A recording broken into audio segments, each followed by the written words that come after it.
Welcome to Drum and Drummer, a podcast focused on drums, drumming and drummers. I'm George Pickering and that's Ben Winty, and we are both professional drummers in this business we call music. So stick around and join us as we pass the time whilst trying to stay in time. Who's adequate and single? Yeah, who could just about do the job? Big time baby, Georgios Giorgio. Yeah. Joining me once again on Drum and Drummer. Here he is. What a treat like, for the eyes, a treat for the ears. Well, Yeah. it's like the way you say it, it's like I'm your permanent guest. Yeah, it's a little joke, isn't it? Yeah, no, it's good. It's good. It's good joke. Yeah, it's good. It gotta always keep feels fresh. People coming back for more. Yeah, You yeah. know? Yeah. Who's dropped off? You know, probably a lot. Definitely my mum. Yeah. She ain't listening anymore. Nah. No. Well, she's had a tough few months. She has, so, yeah.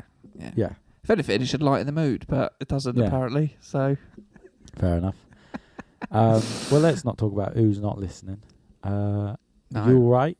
Yes, I'm good. I mean, my recovery is going well, I'd say.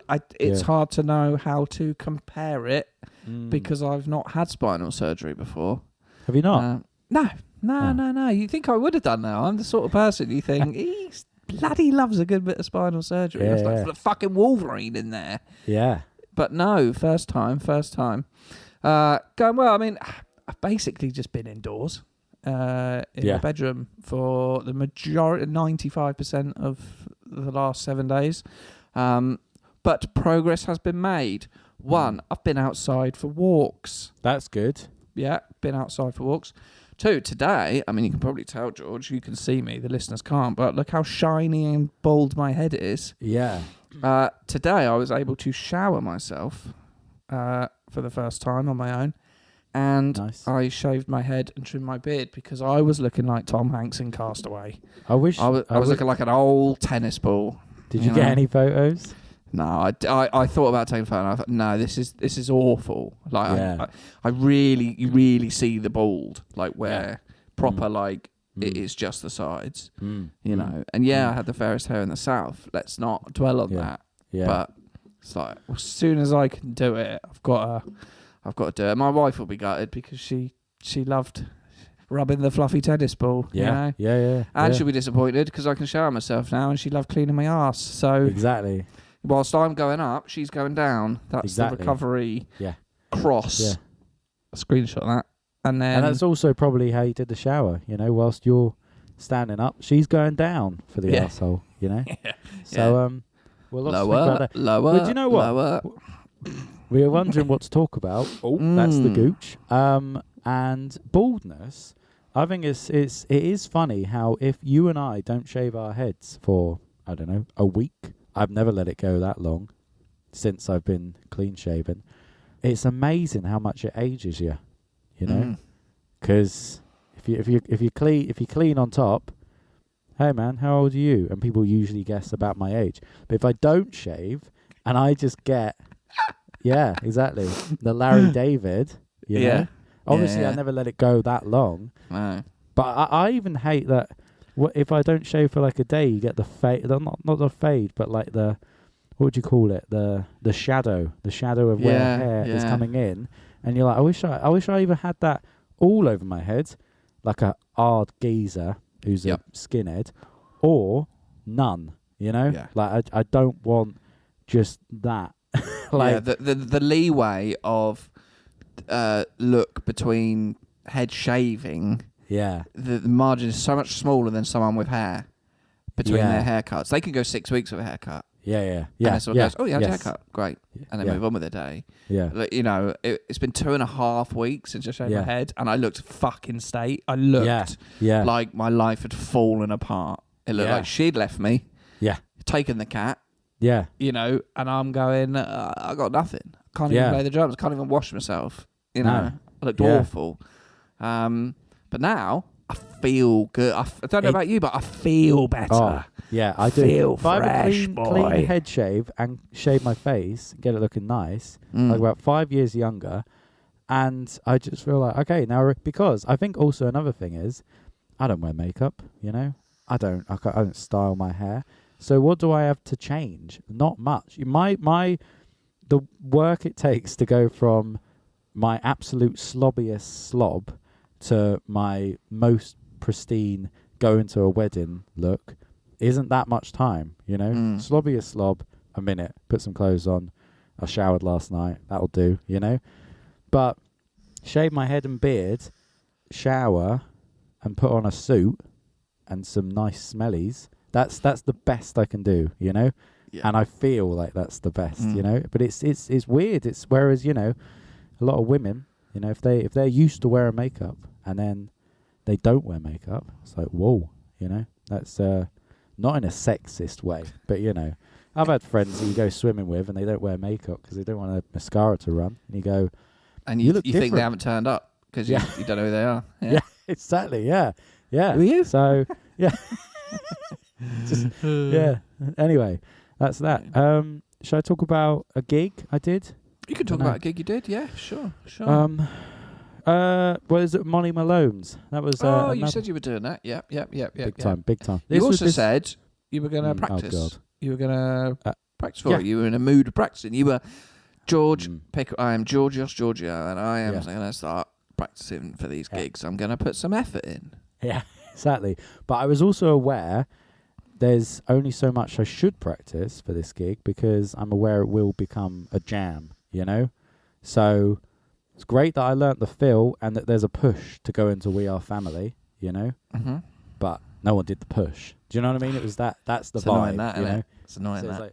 It's like, down, nope. Down, you know. So...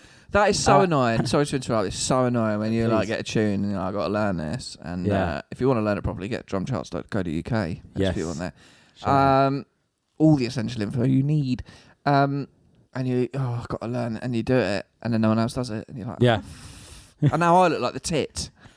Well, I look like I'm coming early. I've done authentic. Yeah, but I think you have to be aware of what gig you're on. This isn't me slagging off the band, but it was very much like, I spoke to Jamie, the bass player, and said, what, how do we end this one? He said, you're going to have to watch the singer or the guitarist. I was like, what about that one? Same deal. What about that? I was like, okay, I'm getting the idea. The classics... Teenage Dirtbag, Sex on Fire, yada, yada, yada. They're fine. But when you're playing things like Kiss by Prince, you know, it's like if there's a fade out, just watch people. So I think you do have to have that kind of like, right, okay, this is a sort of more jammy band. Don't be like, but that's not on the chart, you know. Wonder Year, I go, follow the chart, you know, follow the chart, baby. But anyway, it was a great night. It was an interesting night. Because it was Valentine's Day on a Saturday. And to put it bluntly, you know, it's Valentine's Day on a Saturday. If you're out, you're probably looking to pull, you know? And it was rife with sexual tension in the air, I'd say. Sausage fest? Sausage fest? No. Absolutely not. Absolutely not. More women What's than the men, equivalent? probably. Yeah, I was going to say clam fest. Yeah. Oyster fest. Yeah. But it was a great crowd. I mean, we got there. Our set was 10 p.m. till 1 a.m., which is a great time to do somewhere like that because it was rammed when we got there, and it just got busier, and it was really fun. And what's fun is the stage is so high up but also small, so I'm about 5 or 6 feet above everyone. And I was like, this is what I want all my stages to be like, you know? I want to be looking down, you know? Not even I want to be looked down at the people. Yeah. Who are below me because I'm on... because exactly. they can't do this and I'm better than them. Yeah. Exactly. Even though it's Valentine's Day and I'm here on my own. Yeah. Ignore that fact. Yeah. I'm better than them, so... Exactly. Yeah, they went for all the other drummers. Can you... No, I'm with someone, right? George, he'll do. Who's adequate and single. Who could just about do the job. And definitely doesn't have a date. But I tell you what was cool, though. They have TVs around Molly Malones which film the band. So, and they're a big screen TV. So I'm watching me on telly. And it was quite distracting because I was going, look at my arm. Was there any delay? A little bit. So I kept just moving to different symbols just to watch my arm on the TV, you know. But it was a great gig. And do you know what? I was quite proud of myself because I thought, oh, this is cool. I am just, and this isn't cocky, it's just a fact. I am just one of those Brighton drummers now. Do you know what I mean? I think there was a thought of that. It was sort Are you of officially placing yourself in the Brighton Zeitgeist? Drummers? I think so. Yeah. I think so. I think you can. I think I can. One, you're a drummer. Two, you live in Brighton. They're very big steps towards it, and I don't know what else the entry requirement is. Lessons with Pat. There you go. Lessons with Pat. Yeah. That's the triumvirate. Went to BIM. Still has lessons with Pat. Yeah. Because the 3 years wasn't enough. Yeah. And maybe it's like there has to be a certain crippled amount of with time. self-doubt. Yeah. Maybe there has to be a certain amount of time. It's like if you do it for a few years, no, you can't be a Brighton. But if you're like if you've done it for 10 years, then it's like, okay, you've earned that right. But no, a little badge, like little lapel like a badge. Blue Peter badge. Yeah, that everyone, the Brighton drummer has been there, been out of BIM 10 years, still playing Molly Malones. You get a little badge. Yeah, exactly. Not even still playing Molly, played it for the first time. Like scouts. So you have one of them sheaves. Oh God! And you get your Brighton badges. Molly Malones, the haunt. Yeah, 5 lessons with Pat, 10 lessons with Pat. Yeah. Pat sold you some old gear. Yeah. You know, exactly. Drums, not drugs. Exactly. Drums. I mean, I don't know. Probably, but, Maybe. Seen his hair. Went to GAC before it closed, Worked at GAC. Nearly worked at GAC, yeah. Got all your badges, yeah. You just wear that around town and people go, ooh, look at that. Yeah, he's a drummer. Yeah. Or you could just wear the Zildjian hat. I was wearing the Zildjian hat, admittedly, and people go, oh, drums. But all jokes aside, it was quite cool. I was just like, oh, I remember watching these guys at age 18, and now I'm just one of them. You're one of them guys, maybe it's not cool because it's like maybe those guys were like, this is fucking bollocks. Why am I playing Molly's on Valentine's Day? But anyway, everything looks like that. Everything looks great until you do it, exactly. And then you peek behind the curtain, and you go, oh, I'm 30 and I'm playing Valentine's night in Molly Malones. 31. Yeah. 31. Shall I tell you the one thing that I've ever had that's lived up to the expectation was the pancake place at Centre Parks. Yeah, that's great. Yeah. It is great. I remember going there, Centre Parks, as a kid. Well, going to everything at Centre Parks, me like, oh, this is amazing. And then I went back. Everything didn't quite live up to the hype. I mean, the Rapids did, obviously. But the pancake place, I was like, that was just as good, having a whole full English in 2 pancakes. Forget about it. So that's that was the gig.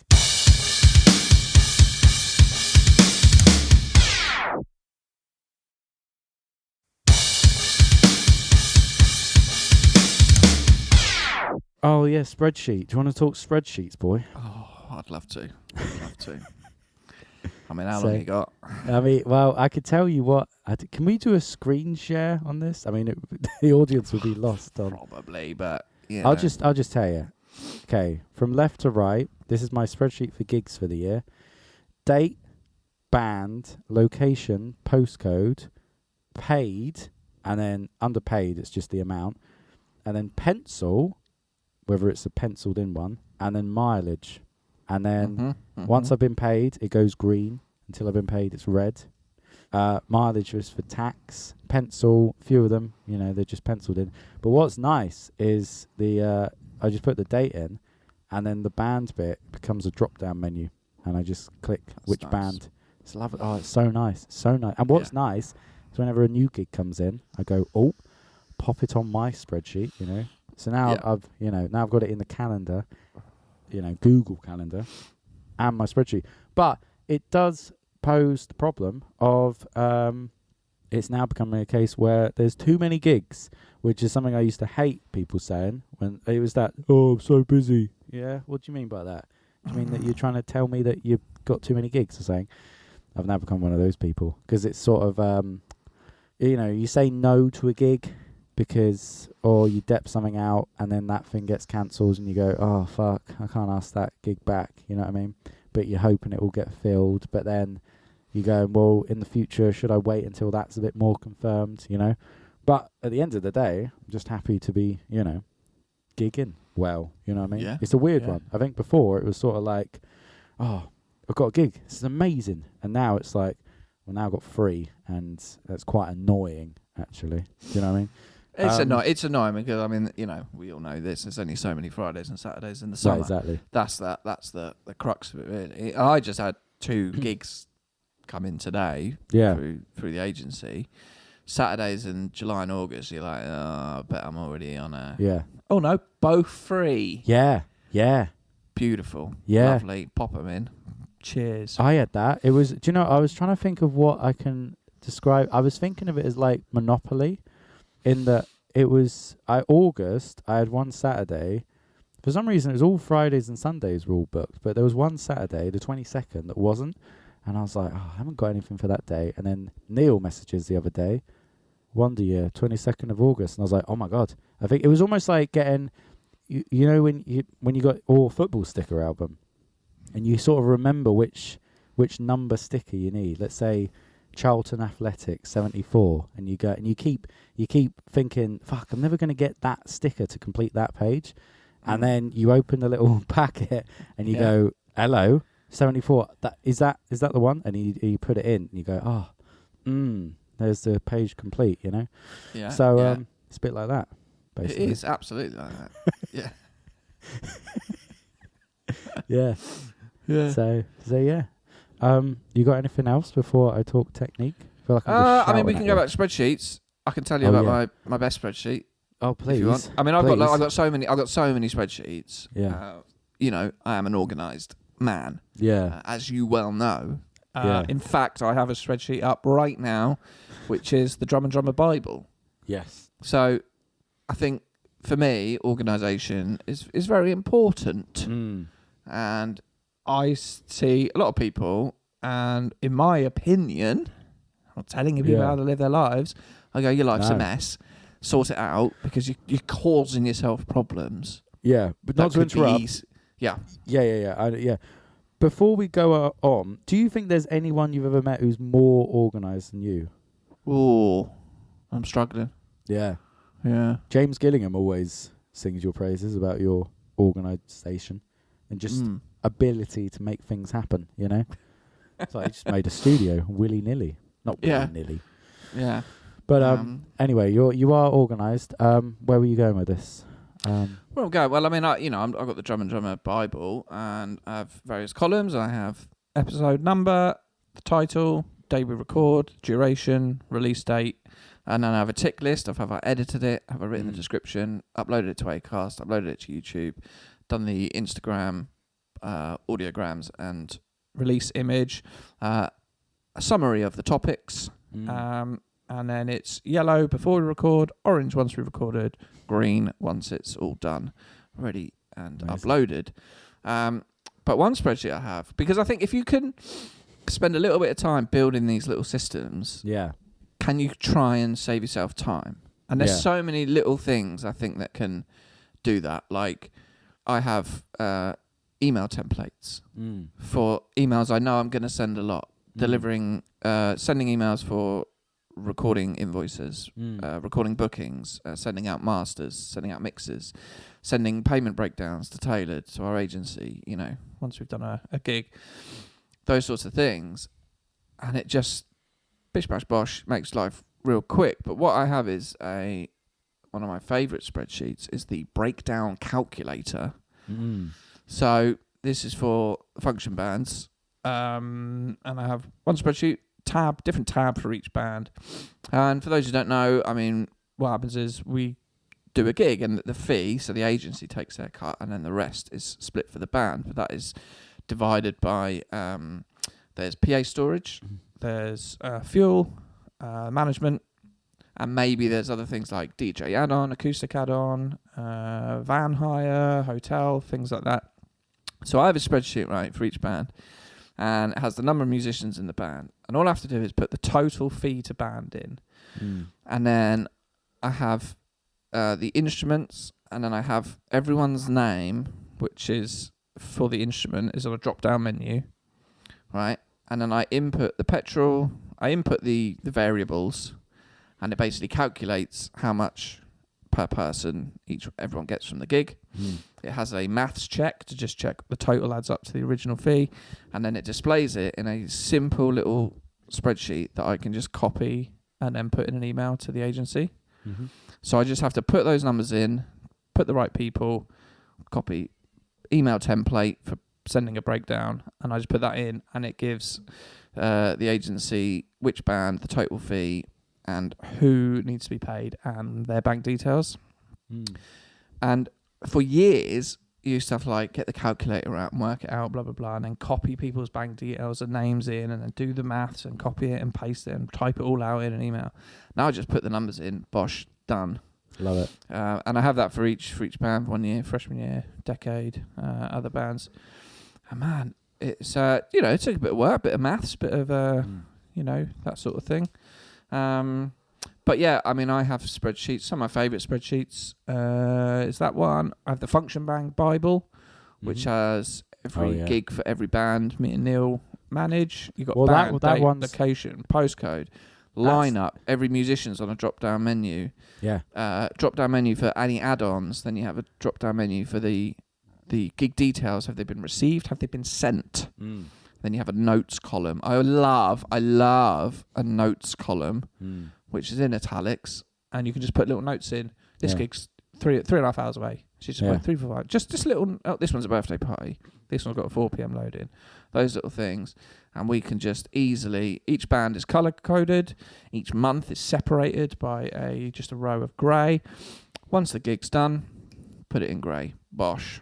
Well, that one's good because I use that to look. I sometimes do a little double check. Exactly. Right, okay, it's getting into more busy times. Let's see where I'm at with Ben and Neil's gigs, And sometimes I think I do a lot of these spreadsheets for myself. So I had a spreadsheet for all the costs to build Little Piggy. I have a spreadsheet for all the blacksmith stuff that I had to cancel, the accounts and utilities and things like that. I have, if I have a business loan, I have a spreadsheet for debt repayment. I have spreadsheets for my accounts. I have spreadsheets for my gigs. I have spreadsheets for my tax return. My tax return one, date, client, pay, mileage, location. It calculates the mileage, puts it all in, salary or director's loans, things like that. It also had when I had a flat in London, all that, and it just adds it all up and then gives me totals for each income stream. The total gives me the mileage, gives me my expenses, and then when I'm ready to send to my accountant, here's a spreadsheet, job done. And the key as well is update it as you do it. Update, you do a gig, update it, do a gig, update it. But I think I do a lot of these for me, but then also I do a lot of stuff to save my time from other people. So rather than, I'm just using you as an example, rather than you go, oh Ben, was there a 1 day gig on? Because things, you can forget, or if you've not done your bit and updated your spreadsheet or updated your calendar, no, I'm gonna write everything down, give you the link, you can view it, so you just check it. You don't need to contact me to check. The same goes for the other musicians as well, and it goes in the shared Google Calendar and things like that. So yeah, fuck it. Love a that's what that was the main thing I brought to the Lainey Wilson thing, because I said we have to have a spreadsheet for all these gigs, because obviously there's so many, and it's just. I saw the list, man. I saw the post on Instagram. It's ridiculous. I mean, there's about. Got tour. Yeah. You got tour. Well, the thing is, I can say that. So weird, isn't it? Because it's like technically we do have tour, but I still don't think I'll write that as a thing. It's not a tour, is it? It's not a tour. Lots of gigs. April is technically a tour, but still, I don't think it's a. Anyway, I don't need to have my rant about tours again. Unless you're away for 2 months and more, it's not a tour. That's just my little gripe. But 3 gigs, and one of them's in your hometown. Anyway, Didcot, Yateley, Bracknell, Winnersh. Exactly. Yeah. Taplow. I was talking to someone about it though, about the whole touring thing, and I was like, I don't feel like I've ever done a proper tour, and they were like, it's no different to just doing lots of gigs. It just happens to be they're all one night after another. Do you know what I mean? It's like you might do 2 tours in 1 year but only play 20 gigs. We might do 80 gigs and not technically do a tour. Anyway, that's my gripe about tours. I'll probably come back to my gripes about tours later on in the series. But yeah, no, there's a lot. And I just said we just need a spreadsheet for this. and because this is mad. So now we got it, confirmed and got it location and yada yada yada, and now it's nice. We all just look at it, and there's drop down lists of like each band member, so you can put yourself on a gig, or if you need to dep it out, go, I'll get Kurt on that. There's a guy called Kurt who's like the main dep. But yeah, how long we got? I was going to talk about technique quickly. Just do a little bit on technique, mate. That's fine. A little bit on technique. So it's funny with I will say, I will just finish up the spreadsheet chat. Sorry to interrupt you. We'll just finish up. No. If you've made a spreadsheet, fair play. Make a spreadsheet, keep it organised. I cannot stress enough how important it is to make your spreadsheet look good. Yeah. Make it look good. Like, I have a formatting system for all my spreadsheets. They're all the same. Yeah. But like, I can't stand it. You go, so I see someone's made a spreadsheet, I'm like, formatting on this is abysmal. Yeah. Fucking abysmal. Yeah. And I work well with colours. So I use different colours, different bands. I use red, red, orange and green to signify the stages of said event or thing. Yeah. Does it need doing? Things like that. Anyway, technique. That's my spreadsheet technique. No, Let's talk about your drumming technique. Well, it's funny with technique and sort of rudiments and learning new things, because I think a lot of the time, I'm going to go out on a limb here and say something that puts people off pad practice and paradiddles, rudiments in general, is going, but when will I use them? It's kind of like thick kids in school going, yeah, but when are we going to use algebra? You know what I mean? It's like, it's that kind of vibe. You're going to use maths every day of your life. Yeah, exactly. Yeah, Especially playing darts. Didn't even get onto darts, baby. Actually, is darts more interesting? I played darts with Gabi the other night. How'd you get on? It was great. I did some of the most arrogant throws that paid off well. So we went to, I'll end with technique. So we went out in Worthing, had a great night. Went to Saltillo, sort of a Mexican place, and she's very good. I'll tell you what Gabi's good at is ordering for the table. So it's just me and her, and I went, I don't know what I should get. She goes, leave it with me. I'll just order some bits. You good for me to do that? I said, yeah, absolutely. Some muchos margaritas and like a goat taco and plantain and all this stuff. And then we went, right, let's go to a pub. And I can't remember what the pub's called, but I've been there before. And it was like one of those interactive dartboards. Have you been on one of them? No. As in, like, it is a dartboard and you use real darts, but it's like it senses what you do. So it's like you can play games. And I can't remember what the game was. We've tried all the different games. And like one of them would be like, hit this side of the board and then hit that side of the board. And I was like, okay, I might do okay in this, because old listeners will know Ben and I got very good at darts, and Ben still plays. But there was this one bit where Gabi got the 3 shots to equal 54, and I went, oh, that's triple 18, I guess, and then bosh, just straight in triple 18. I said you had to beat her score, is that what you I had to beat her score. I said, what should we do it in one, Or not beat, but just like, I don't know. Anyway, but it was great. And we was getting pissed and playing darts. And then these women need showing up. Yeah, Do you know what I mean? yeah, They're getting too lippy. Yeah, They need showing who's... Big time, Too big for their britches.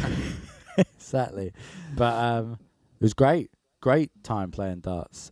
So listeners and you, Ben, if you ever get the chance to play on one of those interactive things, they are quite fun because, you can play darts how it is usually, but I think most people aren't that good. So if the game is like hit the right bottom half quarter. Of the board, hit half the board. Hit the board. Yeah.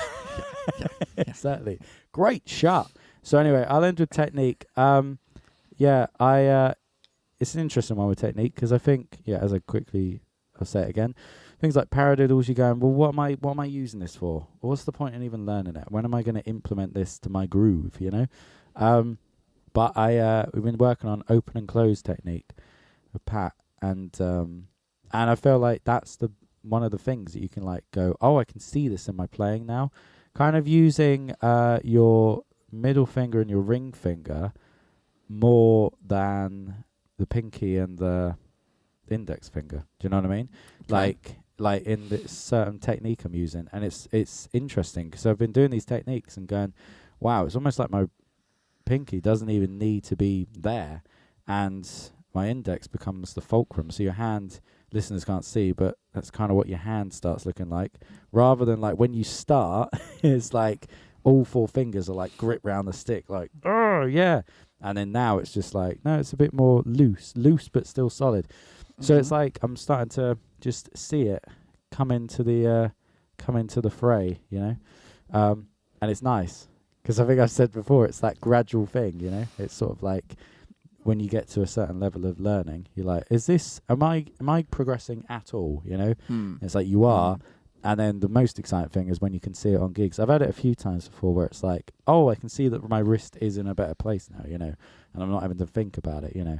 But that's what's exciting, because you go like, oh, it is all for something. But it's like those incremental stages happen less, you know, as opposed to when you start playing drums every week. Like, wow, I've learned so many new, different, exciting things. Whereas now it's like, it might be 4 months before I do something that's like, oh, that felt like it's now leveled up my playing, you know. But you just got to trust the process. But yeah, anyway, that's technique. So that's all I got, boy. That's all I got. Something I have 0 of. I mean, I don't know. I think I'd get absolutely torn apart. I think so. I've done some drum covers where the view's about above, and I'm like, my fingers, one of my hands, they're both different grip. Each hand has a different grip, and one of them, my index finger is just straight. It's like not even, and like, oh, my thumb's on top on one of them, and my other one's is not, and fuck it. I could play, that'll do. Yeah, well, that's it. I would be interested to try like learning technique on guitar. I always thought that, because whenever I've played and in front of like Dean or something, and they're like, "What are you? Why is your thumb round the neck?" Like, I don't know. I've always done that, you know. So yeah. But anyway, that's something for another life. But that's great. Yeah. Should we wrap up then, boy? Wrap up, boy. My back's getting a little bit tweaked. Oh yeah, shit. That's all right. It's mainly the belly, actually. I mean, it's all going well. Like, the swelling's gone down. Like, as I said, taking a shit's a lot easier now. I was going to ask how your bowels were. So yeah, free flowing. Good. And yeah, it's just easier to sort of get up and down now. Walking's good. I can been walking outside, and I can go up and down the stairs now. Nice. You know, without holding a handrail. So progress is good. Right, let's bounce. drumanddrummerpod@gmail.com. Send us an email, an electronic mail at drumanddrummerpodcast on Instagram. And of course, if you need a 1-page PDF drum chart to help you get through a gig at short notice, visit drumcharts.co.uk. We'll see you next week, George. Pleasure. Double salute for you. Like that. I can't do that. I'm holding shiny head. Whee! From cue ball to cue ball. We'll see you next week. Goodbye. Bye. Thank you for listening to Drum and Drummer. You can find us on Instagram at Drum and Drummer Podcast. And you can send us an email to drumanddrummerpod@gmail.com. Remember, just pick up the sticks and twat it.